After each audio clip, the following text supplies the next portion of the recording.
Alright, so this is going to be the HGLRC Draknight, and this is one of my favorite 2S toothpick analog quad, and today we're just going to be converting it to a 4K filming machine with a DJI O4 Lite system. Alright, without further ado, let's get going. Alright, so before we begin the installation, let's actually look at some additional parts that we will be needing besides the O4 air unit and also the Drag Shark. So the first thing that you're going to need is going to be a XT30 cable that already has the capacitor soldered onto it. So this one you can buy from Amazon. You can buy probably $10 for a bunch of them. Use them, or you can just buy it from AliExpress or just make one yourself. The second item that you're going to need is going to be some M2 screws, and these you will want. And so these M2 screws, you want them to be at 2 centimeters, okay? So 2 centimeters, because we need some long screws in order to secure everything together. And the third item that you're going to actually be needing are these are going to be some hex standoffs. So M2 hex standoffs. So this is going to be 6 mm. So just make sure you have one of these. You can also buy these from Amazon. You can buy a bunch of all kinds of sizes to just use it for the rest of your life. And the last item that you're going to be required, is going to be some gummies. So these are the gummies that came from Tiny Oops. You just have to have them. Whatever gummy is fine. We don't need to have the exact same one. We're just going to use this to secure the camera at the last step. Right. All right, let's begin the installation. Okay, so for the first step of the build, you're going to obviously just remove the top plate completely. So I'm not going to be showing you how to do it because it's pretty simple. Just unscrew all the screws that is securing it. Okay, so the another item that we are going to actually be taking out is this camera. So we could just unplug it for now, and we're just going to desolder the cable completely later so it doesn't get in our way.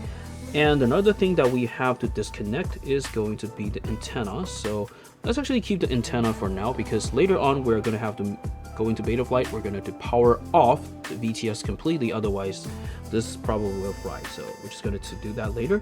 So another thing that I want you to remove is obviously this XT30 cable and also this capacitor. So they're connected together. We're just going to disconnect this completely, and we are going to solder this cable onto it so we can have additional clearance in this board. Okay, so let's first start by desoldering these cables for start. Alright, so next step, we're going to be connecting this XT30 cable onto the board. We're going to be connecting the ground to ground and going to be the hot to hot. Alright, so this is going to be the outcome. And next, let's actually just remove this cable. So this should be simple. Okay, finally done. Next step, we're just going to be taking up these 4 screws and kind of like replace it with the longer ones.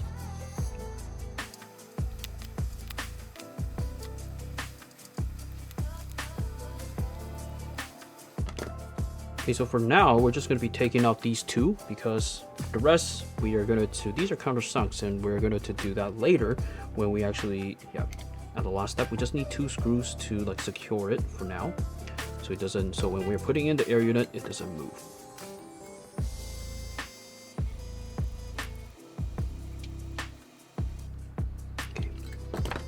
Alright, so the next step, we're going to be talking about how to connect the O4 air unit to our AIO board. So let's talk about how we're going to be connecting. So in general, O4 air unit connection should be very simple. If you have plugs also on your AIO board, you just have to plug it in on the O4 and plug it in on the AIO. But this particular one, it doesn't have a plug on the AIO board. So you will have to solder. So you have to either cut this cable or make your own cable to do it. So the general connection is pretty simple. If you're planning to use ExpressLRS or TBS and you're not using DJI remote, you only need to solder 4 cables. So you're going to have to solder a 5V, you're going to have to solder a ground, you're going to have to solder a TX and an RX. So TX, RX need to be reversed on the AIO right here.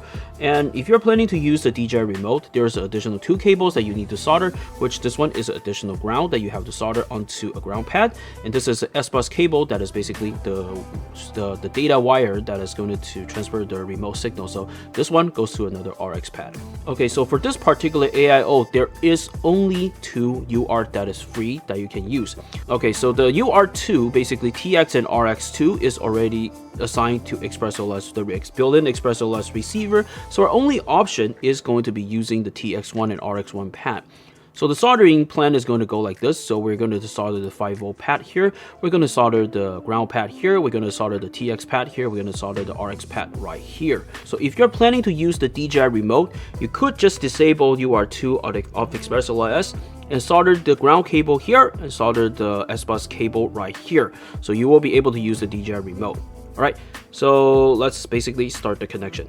So during the connection, there is one thing I forgot to mention. So for the TX1 and RX1 is currently assigned to the VTX. So I already disabled it in Betaflight. So if you wanted to use this as your video system, you can. You just have to disable the VTX as well. Yeah, this will also prevent the antenna from like overheating because we're just powering up the VTX completely. Okay, so this is RX goes to TX and TX goes to RX.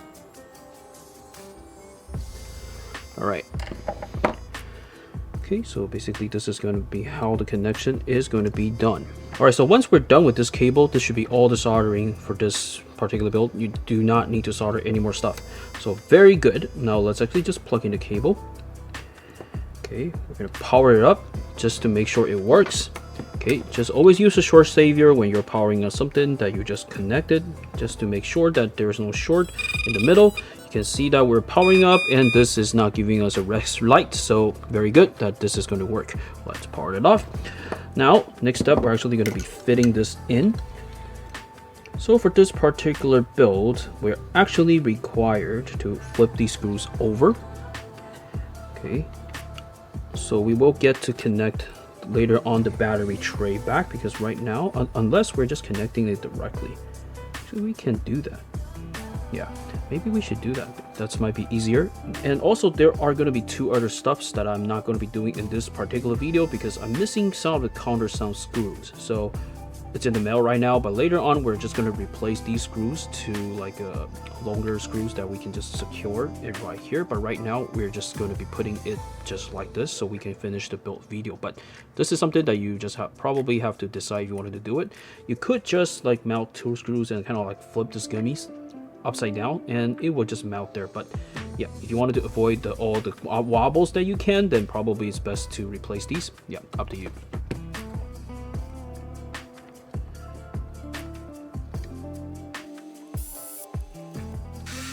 Okay, so right now we're just replacing the screws. Not replacing, we're just going to be unscrewing these screws, so we will be able to add the battery tray in there. Make sure you dry fit this in completely.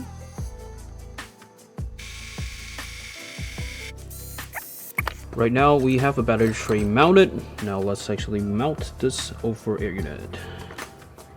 So we're going to hide the cable in there so it doesn't get into our way. Previous left out washers, so you're just going to put it in like this. So our O4 air unit has been mounted. Alright, so next, as you can see that we are not going to have enough clearance at the bottom to close this frame up. You can see that because the O4 air unit is taking excessive amount of space pointing up.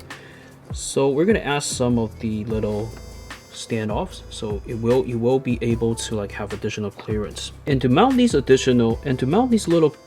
in order to mount these little like standoffs, you do require some longer like M2 screws, and these are going to be about 9 mm long. So you can just use this. You should have a lot of screws if you do a lot of builds. It should be under your desk. You're going to have a lot of them. Okay, well, let me just finish it real quick. So we're just going to add the standoffs to here, here, and here, here. Obviously, if you have something that is a little bit longer, that would be much better, because right now I just don't have anything longer than this one on my desk right now. So yeah, we're just going to live with it.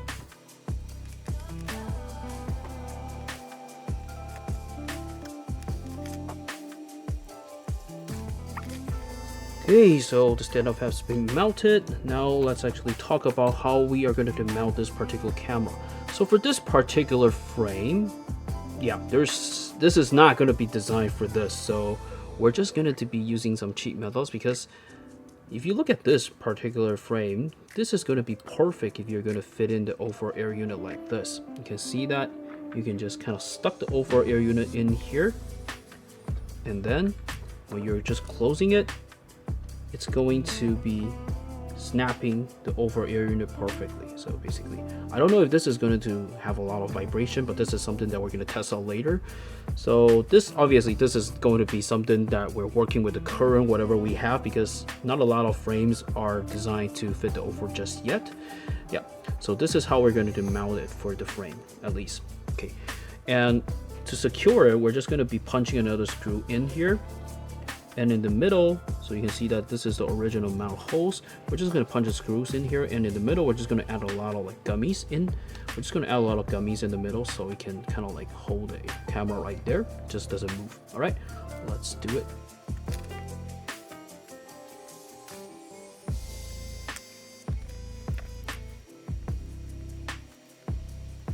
Okay, so after you dry fit this into the frame, it's going to look like that. Next, we're going to be bringing out a little screw. This one is going to be the 1.7 17mm screw, so yeah, something like that should work.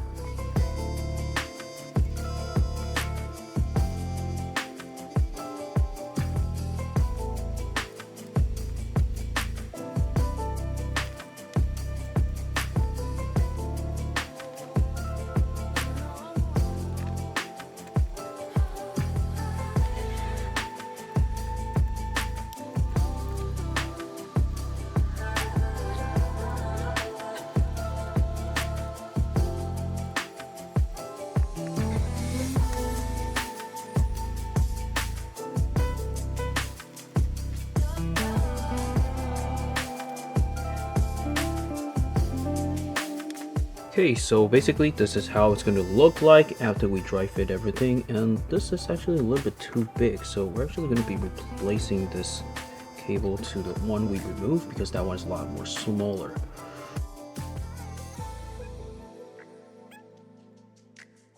Okay, so basically this is going to be how we are constructing. You can see that it's a little weird because like we're just bumping this up completely, but yep, it should work. Next, we're actually going to be setting this up in our computer, so obviously I probably have to remove this to like fit this in, but yeah, that's should be fine. All right, let's go to the computer. Let's set up everything in the Betaflight. Okay, so once we have assembled everything, we just come to the computer and we're going to plug it in so we can connect to Betaflight. Same drill, just plug the USB-C cable. All right, so once we've connected Betaflight, you're going to go to the ports tab. As you can see right now, this one is going to be the VTX, and we're just going to disable completely. So we will be able to enable the MSP. And if you wanted to use the display port, you can, but we're just not going to set it up in this one. So we're just going to do MSP right here. You're going to save and reboot. All right, so this is basically going to enabling our DJI O4 air unit. So I think this is all the setups that we need to do. We can just go out there and we can test fly it. Let's get going. All right, so we're switching the scene to a local park. Let's plug it in and keep our fingers crossed and hope it flies okay. All right, let's go. All right, so the footage you're seeing right now is coming from the O4 onboard recording. The footage, we're not using any Gyroflow or Rocksteady because I'm just having quite some issue with both of the stabilization software. I'm just not getting the result I want, and I think it's mainly could be doing with the frame or maybe something setting I wasn't doing correctly, but that's going to be another video. But for now, at least I figured I can just show you what I'm seeing in the goggles. As you can see, there's still quite a bit of like shakiness, vibrations around like here and there, which is understandable given that there is no damping for the camera. We're just kind of like slapping them in like using the metal frame, and also this frame is just whatever I have on the bench, so it's good enough for now. At least we're able to like squeeze out something that is using an O4 system. So leaving the shakiness aside, I will say the footage quality is pretty good for the O4 Lite. It's not professional level, but good enough for social media posting. And it's amazing to see high quality cameras becoming smaller and smaller. And if you asked me 5 years ago, I wouldn't have dreamed of having such a small camera and such a crisp like footage that, you know, in a small package. Now let's talk about the performance of the Draknight. Since this is a 2S configuration and probably one of the kind of this size and the class, adding the DJI O4 with extra weight does kind of impact the performance a little bit, but overall I would say it's still quite nimble and fun to fly around. You still get the power when you need it, and there's just not too much of a decrease. Keep in mind this is a pretty sketchy build using just whatever is left on the bench, so this is not going to be an optimized build, and I'm really just hoping to see HGLRC come up with the next kit to fix this issue, like probably also address the camera vibration issue. I think this is gonna make a really awesome quad. Anyway, if you have the Draknight sitting on your bench, now you know that the upgrades are gonna be possible. For those who just don't have one yet, I suggest waiting until the new version comes out, because this one, I think we still have a lot of stuff to fix, and there's too much corner that you have to cut in order to convert it to a O4 compatible machine. Alright, so basically we're just gonna wrap up this video right here, and if you have suggestions on how we can optimize this build even more, please drop a comment below to help others and to help me. So if you like what I'm doing, please support me with a like and subscribe. I'll see you in the next one. Happy flying.